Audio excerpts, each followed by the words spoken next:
To figure out whether an equation of systems of linear equations have no solution, right, it has to mean that the two lines are parallel but have different y-intercepts.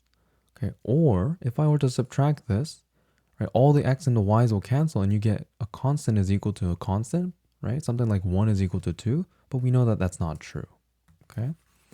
So what that means is, right, to get rid of the y's here, I need to multiply both sides by 2, right? So then on the top here, I get 2x plus 4y is equal to 12. Okay, so if I were to add these equations together, okay, just these two, you end up getting cx plus 2x, so c plus 2x. This will cancel to 0, and this has to equal to, well, it doesn't really matter, but it's going to be 20.